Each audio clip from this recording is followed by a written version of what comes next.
എന്റെ സിനിമകൾ കണ്ടിട്ടില്ലേ എന്ന് ചോദിച്ചിട്ടില്ല. നമ്മള് കണ്ടിട്ടുണ്ടെന്ന് അറിയാം.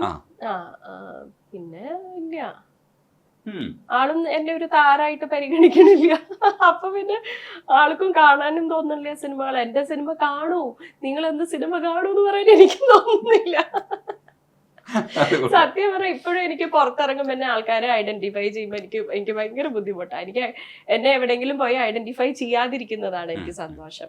പക്ഷെ ഇവരൊക്കെ ഭയങ്കര എക്സൈറ്റഡ് ആവും അങ്ങനെ ആൾക്കാർ അങ്ങനെ ഐഡന്റിഫൈ ചെയ്യുക അല്ലെങ്കിൽ ഒന്ന് സംസാരിക്കുക ഫോട്ടോ എടുക്കുക കാണുമ്പോൾ ഇവരങ്ങ് ഭയങ്കര എക്സൈറ്റഡ് ആവും. അത് കാണുമ്പോഴാണ് എനിക്ക് ഒരു കൗതുകം തോന്നുന്നത്. പക്ഷെ അല്ലെങ്കിൽ എനിക്ക് വേഗം ഒരു ദിക്കിൽ പോയി എൻ്റെ കാര്യം തീർക്കുക, പോരുക, അങ്ങനെ അല്ലാണ്ട് വന്ന് സെൽഫി എടുക്കുക, അതിനോടൊന്നും എനിക്ക് അങ്ങനെ ഒരു വലിയൊരു ഇത് തോന്നിയിട്ടില്ല. പക്ഷെ ഇവരതങ്ങനെ കാണുന്ന സമയത്ത് ഒരു സന്തോഷം തോന്നില്ലേ? ഇപ്പൊ സത്യം പറഞ്ഞാൽ ഞാനത് എൻജോയ് ചെയ്യുന്നത്. കാരണം ഇപ്പൊ ഞാൻ അല്ലെങ്കിൽ ഇന്റർവ്യൂ ഞാൻ സ്കിപ്പ് അടിക്കുമായിരുന്നു, കാരണം സമയമില്ല, എനിക്ക് സമയക്കുറവുണ്ട്. പക്ഷെ കുട്ടികളുടെ എക്സൈറ്റ്മെന്റ് കാണുമ്പോ ഞാൻ വിചാരിച്ചു ഓക്കെ ഒന്ന്. കാരണം ഇവൾക്ക് ഇപ്പോഴാണ് കുറച്ചും കൂടി, പണ്ട് അത്ര അറിയില്ലായിരുന്നു, ചെറിയ കുട്ടിയായിരുന്നു. അപ്പൊ ഇപ്പൊ ഇവളിപ്പോ 14 വയസ്സായല്ലോ. അപ്പൊ ഇപ്പൊ അവൾക്ക് കുറച്ചുകൂടി തിരിച്ചറിവ് വന്നപ്പോഴാണ് ഇവളോ അമ്മയ്ക്ക് അമ്മയുടെ ഇന്റർവ്യൂ എടുക്കാനായിട്ട് വിളിക്കണു, ചെയ്യൂ, കൊടുക്കൂ, പോവാം, അങ്ങനെയൊക്കെ ഒരു ഇത് അവൾക്ക്. പ്രേരിപ്പിച്ചതിന് നന്ദിയുണ്ട് കേട്ടോ. ഞാൻ വിചാരിച്ചു അവർക്ക് ഒരു എക്സ്പീരിയൻസ് ആണല്ലോ. അപ്പൊ എനിക്കിതെല്ലാം ചെയ്തും കണ്ടും എല്ലാം പരിചയമുണ്ട്. അപ്പൊ എനിക്ക് അങ്ങനെ അത് ഞാൻ എക്സ്പീരിയൻസ് ചെയ്തിട്ടുള്ള ആളാണ്. അപ്പൊ ഞാൻ വിചാരിച്ചു ഓക്കെ അവരും ഒന്ന് കാണട്ടെ, ഇതാണ് ഇങ്ങനെയാണ് ഇന്റർവ്യൂ എടുക്കുന്നത്, ഇതാണ് ഇതിന്റെ ഒരു രീതി എന്ന് അവര് മനസ്സിലാക്കട്ടെ. രേണുവയ്ക്ക് ഇപ്പൊ മലയാള സിനിമ അല്ലെങ്കിൽ സിനിമ എന്താണെന്ന് എനിക്കറിയില്ല. ഇപ്പൊ മലയാള സിനിമകൾ കാണാറുണ്ടോ? കാണാറുണ്ട്. അപ്ഡേറ്റ് ചെയ്യോ? അത് എങ്ങനെയായിരിക്കും എന്ന് വെച്ചാല് നമ്മളെല്ലാവരും കൂടിയിട്ട് വീക്കെൻഡ് ഒക്കെ കിട്ടുമ്പോ സിനിമകളൊക്കെ എല്ലാം ഈ OTT വരുന്നത് നമ്മളെല്ലാവരും ഫാമിലി ആയിട്ട് ഇരുന്ന് കാണാനായിട്ട്, കുട്ടികൾക്ക് കാണാൻ പറ്റുന്നതാണെങ്കിൽ നമ്മൾ കുട്ടികളെയും വിളിച്ചെത്തി. ഇപ്പൊ നമ്മള് മഞ്ഞുമൽ ബോയ്സ്, ആവേശം, അല്ലെ, അങ്ങനെ പ്രേമലു, പിന്നെ അങ്ങനെ ഒരുപാട് പടങ്ങൾ നമ്മള് ഒരുമിച്ചിരുന്ന് കാണാൻ പറ്റുന്ന, ഫാമിലി ആയിട്ട് ഇരുന്ന് കാണാൻ പറ്റുന്ന പടങ്ങൾ നമ്മൾ ഫാമിലി ആയിട്ട് തന്നെ ഇരുന്ന് കാണാറുണ്ട്. അല്ല കുട്ടികൾക്ക് കാണാൻ പറ്റില്ല എന്നുണ്ടെങ്കിൽ നമ്മള് ഞാനും സൂരജും കാണാറുണ്ട്. ഇവര് ആരും വന്നില്ലെങ്കിൽ ഞാൻ തന്നെ ഇരുന്ന് കാണാറുണ്ട്. അപ്പൊ ഇവർക്കൊക്കെ കുറച്ചുകൂടി ഇംഗ്ലീഷ് പടങ്ങളും അതൊക്കെയാണ് ഇഷ്ടം. സൂരജിനും ഇവൾക്കും ഒക്കെ അവർക്ക് ഇംഗ്ലീഷ് പടങ്ങളാണ്. അവര് കാണും, മലയാളം കാണും, എങ്കിലും കുറച്ചുകൂടി അവര് ഇഷ്ടപ്പെടുന്നത് അവിടെ ഇറങ്ങുന്ന പടങ്ങളും ഇംഗ്ലീഷ് പടങ്ങളൊക്കെ. ഞാൻ കാണില്ല, ഞാൻ മലയാള പടം മാത്രമേ കാണൂ. തമിഴും കാണലില്ല, അപ്പൊ തമിഴ് പടങ്ങളും കാണാറില്ല. അപ്പൊ ഇപ്പൊ ഞാൻ മലയാളം മാത്രമേ കാണാറുള്ളൂ. അപ്പൊ അതുകൊണ്ട് ഞാൻ അങ്ങനെ കാണുന്നുണ്ട്. ഈ കാലം ഒത്തിരി മാറിയപ്പോ നമ്മുടെ പ്രൊമോഷൻ സ്ട്രാറ്റജീസ്, സിനിമയുടെ പ്രൊമോഷൻ സ്ട്രാറ്റജീസ് മാറി. ഇപ്പൊ ഇന്റർവ്യൂ എന്ന് പറയുന്നതും ഒരു എന്റർടൈൻമെന്റ് ആയി മാറിയിട്ടുണ്ട്.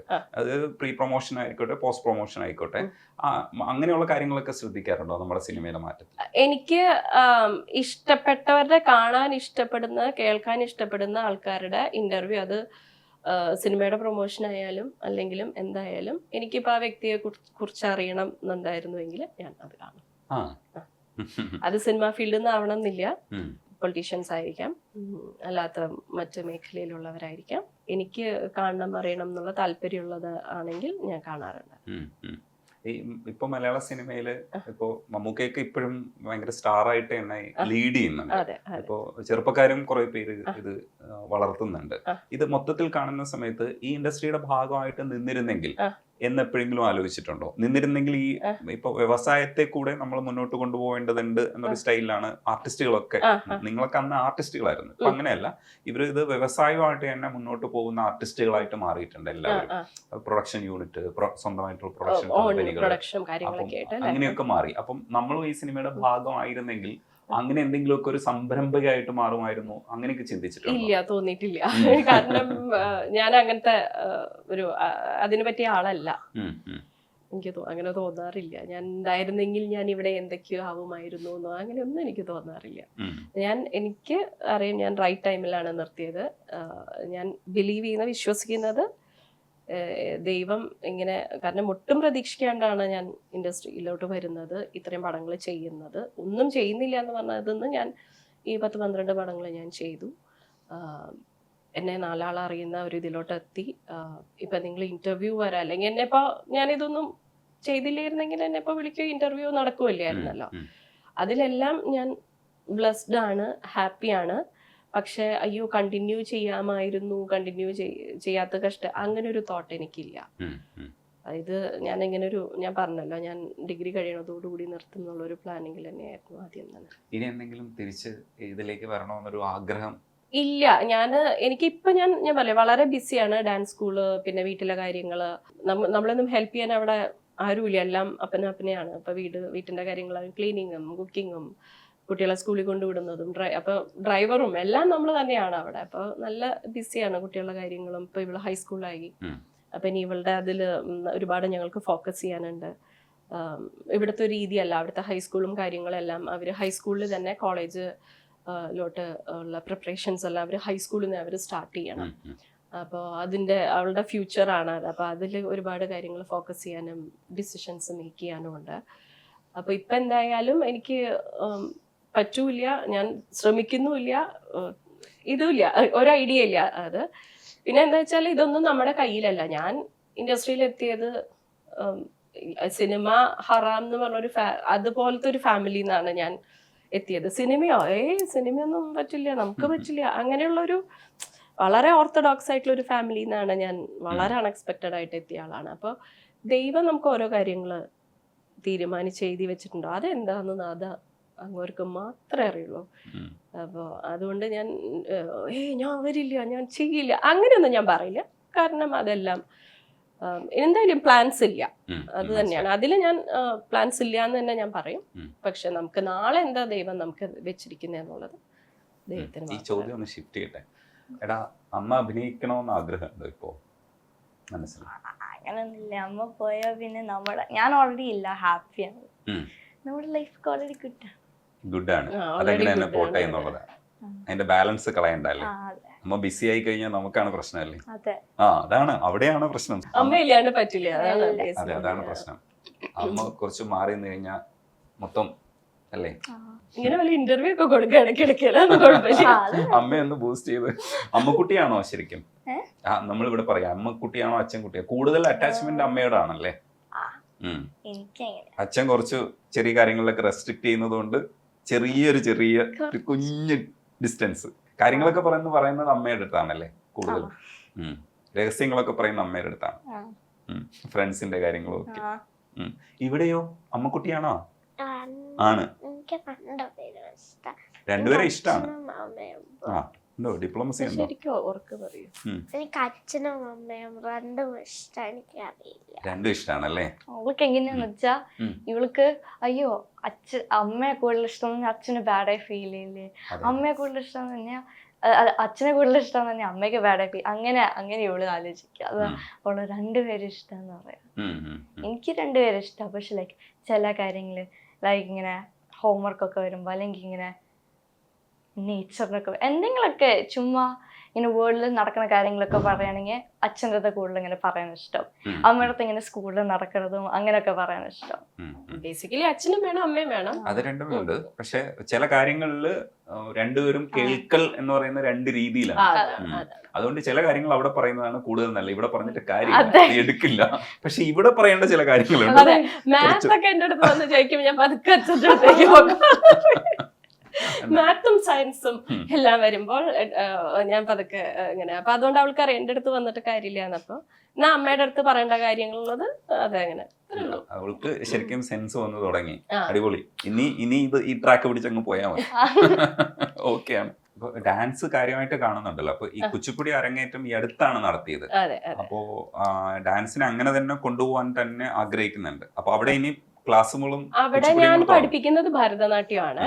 അപ്പൊ ഞാൻ കുച്ചിപ്പുടി പഠിപ്പിക്കുന്നില്ല. അപ്പൊ ഞാൻ ഈ കോവിഡ് സമയത്ത് കുറച്ച് സമയം കിട്ടിയപ്പോ എല്ലാം ഷട്ട് ഡൗൺ ആയിരുന്നല്ലോ, എല്ലാവരും വീട്ടിൽ തന്നെയായിരുന്നു. അപ്പൊ ഇങ്ങനെ ഷട്ട് ഡൗൺ ആയപ്പോ എനിക്ക് കുറച്ച് സമയം കിട്ടി. എന്നാ പിന്നെ ശരി കുച്ചിപ്പുടി ഇവൾക്ക് അറിയില്ല അപ്പൊ പഠിക്കണം, അപ്പൊ എന്തായാലും കുച്ചിപ്പുടി പഠിക്കാം. അപ്പൊ ഇവൾക്ക് കൂട്ടായിട്ട് ഞാനും, അപ്പൊ ഒരു മോട്ടിവേഷൻ ആയിക്കോട്ടെ എന്നിട്ട് ഇവളും ഞാനും. എൻ്റെ ഒരു സുഹൃത്താണ് ഇങ്ങനെ ടീച്ചറെ ഇൻട്രൊഡ്യൂസ് ചെയ്യുന്നത്, ശ്രീമതി ബിജുല ബാലകൃഷ്ണൻ. കാലിക്കറ്റ് ഉള്ളവരാണ്. കാലിക്കറ്റ് ശ്രീ ബാലമീനാക്ഷി കോവിൽ എന്ന് പറഞ്ഞിട്ട് അതാണ് ഡാൻസ് സ്കൂളിന്റെ പേര്, അത് ഇൻസ്റ്റിറ്റ്യൂഷൻ. അപ്പോൾ ഇങ്ങനെ എൻ്റെ ഫ്രണ്ടിന്റെ ചൈൽഡ്ഹുഡ് ഫ്രണ്ടാണ് പുള്ളിക്കാരി. അപ്പോൾ ഇങ്ങനെ ബിജുലയുടെ അടുത്ത് അങ്ങനെ ഞങ്ങള് പഠിച്ച് അല്ല വിജിലാൻഡിയുടെ അടുത്ത് തുടങ്ങി അങ്ങനെ ആണ് അത് തുടർന്ന്. അപ്പൊ അതിങ്ങനെ പിന്നെ പല കാരണങ്ങൾ കൊണ്ട് നമ്മൾ വന്നപ്പോൾ അരങ്ങേറാനോ ഒന്നും പറ്റിയില്ല. 4 വർഷം നമ്മൾ പഠിച്ചു വന്നു. അപ്പൊ ഇത്തവണ ഞങ്ങളത് പോയി കണ്ണൂര് മൃദംഗ ശൈലേശ്വരി ടെമ്പിളിൽ പോയി ഞങ്ങൾ പെർഫോം ചെയ്തു. അതാണ് അടിപൊളി. അമേരിക്കയിൽ ഇരുന്നിട്ട് നിങ്ങൾ അതെ ഓൺലൈൻ പഠിച്ച് വന്ന് അതെ ഇവിടെ വന്ന് റിഹേഴ്സലൊക്കെ ചെയ്ത് പുള്ളിക്കാരി നല്ല മിടുക്കത്തിയാണ്. അപ്പോൾ ഞങ്ങളെ ഇവിടെ വന്ന് ഓൺലൈൻ അത്രയും പഠിപ്പിച്ച് എത്തി. 4-5 ഐറ്റം പഠിപ്പിച്ചു. ഇവിടെ വന്ന് ഞങ്ങൾ അതൊക്കെ ഒന്ന് കറക്ഷൻസ് ഒക്കെ ചെയ്ത് ഞങ്ങൾക്ക് റിഹേഴ്സലൊക്കെ തന്ന് ഞങ്ങളെ കൊണ്ടുപോയി. അപ്പൊ നല്ല ടീച്ചറാ. അമേരിക്കയിൽ ഇരുത്തി പഠിപ്പിച്ചിട്ട് ഇവിടെ കൊണ്ടുവന്ന് അരങ്ങേറാൻ പറ്റിയല്ലോ. അതെ അവിടെ ഇപ്പൊ ഞാൻ എൻ്റെ കുട്ടികളും ഇങ്ങനെ എല്ലാവരും പഠിക്കുന്നവരെല്ലാവരും ഇങ്ങനെ ഓരോ ഇവന്റ്സിനും കാര്യങ്ങൾക്കൊക്കെ പെർഫോം ചെയ്യാനും എല്ലാത്തിനും പോവാറുണ്ട്. കുട്ടികൾ കോമ്പറ്റീഷൻസിന് പോവാറുണ്ട്. പിന്നെ ഈ വരുന്ന August 11th എൻ്റെ സ്റ്റുഡൻസ്, അതായത് 4 വയസ്സ് 5 വയസ്സ് തൊട്ട് ഇവൾ എൻ്റെ അടുത്താ പഠിക്കുന്നത്. അപ്പോൾ ഇവളുടെ ഒരു ഗ്രൂപ്പ് ഉണ്ട്. അവരൊരു 5-8 കുട്ടികളുള്ള ഒരു ഗ്രൂപ്പ് ഉണ്ട്. അവര് 4 വയസ്സ് 5 വയസ്സ് തൊട്ട് ഒരുമിച്ച് ഇവർ പഠിച്ചുകൊണ്ടിരിക്കുന്നത്. അപ്പൊ ഇവര് പല സ്റ്റേജുകളും ഒരുമിച്ച് കളിച്ച കുട്ടികള്. അപ്പൊ ഇവരുടെ അരങ്ങേറ്റം വരികയാണ് August 11th ഇവര് അരങ്ങേറുകയാണ്. അപ്പോ അതൊരു വലിയൊരു ഇവന്റ് ആണ്. അവിടെ നമ്മളൊരു ഡബ്ലിനില് ഒരു പെർഫോമിംഗ് ആർട്സ് എന്നിട്ടൊരു തിയേറ്റർ റെന്റ് ചെയ്തിട്ടുണ്ട്. അവിടെ ലൈവായിട്ട് നമ്മൾ ആൾക്കാരൊക്കെ ഓർക്കസ്ട്രയൊക്കെ ഭരതനാട്യം അരങ്ങേറ്റാണ്. അത്രയും കുട്ടികളുടെ സ്പെഷ്യൽ ഡേ ആയിരിക്കും. അവര് 10 വർഷമായി അവര് കുട്ടികളെ പഠിക്കണം. അവരുടെ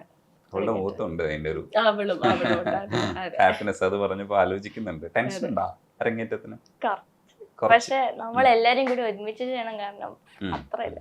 അപ്പൊ അമേരിക്കയിലേക്ക് തിരിച്ചു പോകുന്നത് ഞാൻ അടുത്ത മാസം ആദ്യം പോകും. അപ്പൊ ഞങ്ങളുടെ സിനിമയിലേക്കൊക്കെ ഇടയ്ക്ക് വന്ന് കണ്ടിട്ട് പോകൂ, മുഖം കാണിച്ചിട്ട് പോകൂ, അങ്ങനെ ഞങ്ങൾ പ്രതീക്ഷിക്കുന്നുണ്ട്. ഇപ്പൊ ഞങ്ങൾക്ക് ഒരു നൊസ്റ്റാണ് സംസാരിക്കാൻ കഴിയുമ്പോഴും നമ്മൾ ആ പണ്ട് സ്ക്രീനിൽ കണ്ടതൊക്കെ ഞാനിങ്ങനെ ആലോചിക്കുകയായിരുന്നു. അപ്പൊ അത് എല്ലാ കാലഘട്ടത്തിലും നിലനിൽക്കുമെന്ന് തോന്നുന്നു. പ്രത്യേകിച്ച് അന്ന് ഉണ്ടാക്കിയ പാട്ടുകളും ഒക്കെ ഇപ്പോഴും എക്സിസ്റ്റ് ചെയ്യുന്നത് ഭയങ്കര, നമ്മൾ ശരിക്കും ഒരു ഭയങ്കര അതിശയം തന്നെയാട്ടോ. അതിപ്പോ ഞാൻ പറഞ്ഞപ്പോ പറയാ. കാരണം നമ്മള് ഇപ്പൊ കഴിഞ്ഞ ഇത്രയും വർഷങ്ങളായി. അപ്പൊ ഞാൻ വിചാരിക്കുന്നത് ഇപ്പോഴത്തെ യങ്സ്റ്റേഴ്സിന് നമ്മളങ്ങനെ അവരധികം കണ്ടിട്ടുണ്ടെങ്കിൽ ഇങ്ങനെ അന്ന് ഒരു ക്രേസ് ആയിരുന്നു. ആ കോളേജ് ക്യാമ്പസിലെ പിള്ളേരൊക്കെ ഇങ്ങനെ മൾട്ടിപ്പിൾ ടൈംസ് ആയിരുന്നു. 4 വട്ടം കണ്ടവരുണ്ട്, 5 വട്ടം കണ്ടവരുണ്ട്. അപ്പൊ ഞാൻ വിചാരിച്ചിട്ട് ഈ 5 വട്ടമൊക്കെ കാണാൻ മാത്രം അതിൽ എന്താണുള്ളത് എന്ന് ഞാൻ പോലും വിചാരിച്ചിട്ടുണ്ട്. ഇങ്ങനെ വന്ന് നമ്മുടെ അടുത്ത് വന്ന് സന്തോഷത്തോടുകൂടി ഞാൻ 4 വട്ടം കണ്ടു 5 വട്ടം കണ്ടു എന്ന് പറയുമ്പോൾ. അപ്പൊ ഞാൻ ഈയിടെ കുറച്ച് യങ്സ്റ്റേഴ്സിനെ പരിചയപ്പെട്ടപ്പോൾ അതിൽ ഒരു പുള്ളിക്കാരി, ഞങ്ങള് ഒരു ഡാൻസ് പ്രോഗ്രാം ഉണ്ടായിരുന്നു. അപ്പൊ അതില് ഇതേപോലെ ഒരു 10-22 വയസ്സായ കുട്ടി പറഞ്ഞത്, നമ്മൾ എന്ന് പറഞ്ഞ പടം, അതിലെ പാട്ടുകള്, ആ കുട്ടി ഇങ്ങനെ പറയണുണ്ട്. അപ്പൊ ആ കുട്ടിയുടെ കണ്ണിൽ ഇങ്ങനെ കാണാം. അപ്പൊ ഞാൻ വിചാരിച്ചു, ഓ മൈ ഗോഡ്, ഇപ്പോഴത്തെ ഈ യങ്സ്റ്റേഴ്സിന്റെ ഇടയിലും ആ പടത്തിന് എത്രയും ഇഷ്ടമാണോ, ഇഷ്ടപ്പെടുന്നവരുണ്ടല്ലോ. എനിക്ക് അതൊരു പുതിയ അറിവ് തന്നെയായിരുന്നു എനിക്ക്. ഞാൻ വിചാരിച്ചത് ഇവർക്കൊന്നും നമ്മളൊന്നും അറിയ പോലും ഇല്ല. അങ്ങനെയല്ല, അതെന്താ വെച്ചാൽ ഇവരൊക്കെ കളിയാക്കുമ്പോഴും തന്തവൈബ് എന്നൊക്കെ പറയുമ്പോഴും ഇൻസ്റ്റയിൽ ഈ പഴയ പാട്ടുകള് ഇവര് ആവർത്തിച്ച് കാണുകയും അത് പാടുകയൊക്കെ ചെയ്യുന്നുണ്ട്. അത് പിന്നെ റിയാലിറ്റി ഷോസ് ഇല്ലേ, പുതിയ ചെറിയ കുട്ടികളില്ലേ, അവര് തന്നെ പഴയ പാട്ടുകള് 90s താഴോട്ടാണ് അവര് പിടിക്കുന്ന പാട്ടുകളൊക്കെ. അപ്പൊ അങ്ങനെ ഒരു സാധനം നടക്കുന്നുണ്ട്. അപ്പൊ നമ്മളെ ഈ വസന്തങ്ങളൊന്നും കളിയാക്കുമ്പോഴും അല്ല, പക്ഷെ എനിക്കത് ഭയങ്കര ഒരു അതിശയായി പോയോ. ഇവര് കണ്ടിട്ടുണ്ട്, അതൊരു എന്ത് ഈ പാട്ടെന്താ, ആ പാട്ടെന്താ, ഇതിൽ ഈ സീൻ എന്ത് രസാ, എനിക്ക് ആ സീൻ ഭയങ്കര ഇഷ്ടാന്നൊക്കെ പറയുമ്പോ ഞാൻ ഭയങ്കരമായിട്ട് വണ്ടർ അടിച്ചു പോയോ. അത് എക്സിസ്റ്റ് ചെയ്യുന്നുണ്ട്. അതുകൊണ്ടാണ് നമ്മുടെ ഈ വർത്താനം തന്നെ നടന്നത്. സന്തോഷം. അതുകൊണ്ടാണ് സത്യം, അതുകൊണ്ടാണ് നിങ്ങൾ എന്നെ വിളിച്ചത് പോലും അതുകൊണ്ടാണ്. തീർച്ചയായിട്ടും ആ സന്തോഷം കുറെ കാലം അങ്ങനെ തന്നെ നിലനിൽക്കട്ടെ, അല്ലേ? അമ്മ വീണ്ടും സിനിമ നടി ആവട്ടെ. വേണ്ട എടാ, അവനോടാ സിനിമ നടിയൊന്നും ആവണ്ട അല്ലേ? വേണ്ട, വീട്ടിലിങ്ങനെ അത്യാവശ്യം എന്നെ കളിപ്പിച്ചൊക്കെ പോയാ മതി, അല്ലേ? അതാണ്, അങ്ങനെ തന്നെ നടക്കട്ടെ. ഓക്കെ എന്നാ കേട്ടോ, സംസാരിക്കാൻ നന്ദിയുണ്ട്. Thank you. സന്തോഷം, എന്നെ വിളിച്ചതിലും വളരെയധികം സന്തോഷം, കാണാൻ കഴിഞ്ഞതിലും ഇന്ററാക്ട് ചെയ്യാൻ പറ്റിയത്.